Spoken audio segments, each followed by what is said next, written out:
સાબરકાંઠા તલોદ પંચાયતી રાજ અને ગ્રામ નિર્માણ અને ગ્રામ વિકાસ વિભાગ દ્વારા રાષ્ટ્રીય ગ્રામ સ્વરાજ અભિયાન અંતર્ગત સાબરકાંઠા જિલ્લા તલોદ તાલુકાના પંચાયત હોલમાં 5 દિવસીય આ તાલીમ તલાટી કમ મંત્રી શ્રી આંગણવાડી કાર્યકર આશા વર્કરને તાલીમ આપવામાં આવેલ છે।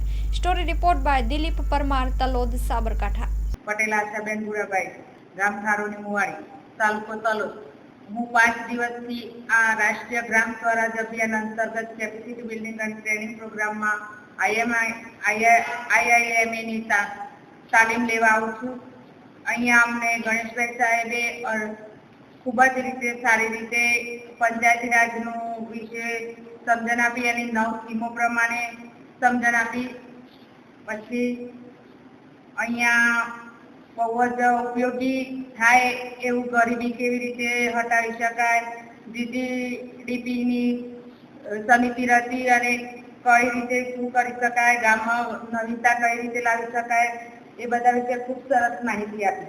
નમસ્કાર, હું ગણેશભાઈ પરમાર, માસ્ટર ટ્રેનર તરીકે હું કામ કરું છું। ગ્રામ પંચાયત ડેવલપમેન્ટ પ્લાન એના અંતર્ગત આંગણવાડી બહેનો, તલાટી મિત્રો અને સરપંચ મિત્રો સાથેની આ એક મિટિંગનું પ્લાનિંગ કરી રહ્યા છીએ, જેની અંદર બહેનો માટેની સારી સગવડતા કેમ મળી શકે, એ લોકોને સારી સુવિધાઓ કેમ મળી શકે, રૂરલ ઇક્વાલિટી પણ કેમ થાય, બાળકોનો વિકાસ કેમ થાય, આ તમામ પ્રકારની 9 થીમો, એ 9 થીમો આધારિત અમે એક ગ્રામ વિકાસનું કામ લઈને આવ્યો છે, પ્લાન ડેવલપમેન્ટ કરવા માટે આવ્યો છે, જેથી તમામ લોકોને એક ગ્રામ પંચાયતનો સારો વિકાસ થાય અને ગ્રામ પંચાયતનો સારો રોડમેપ તૈયાર થાય, જેને લીધે ગામડામાં જેટલી સુવિધાઓ હશે તમામ પ્રકારની સુવિધાઓ આપણે પ્રાયોરિટી જોડ ઊભી કરી શકીએ।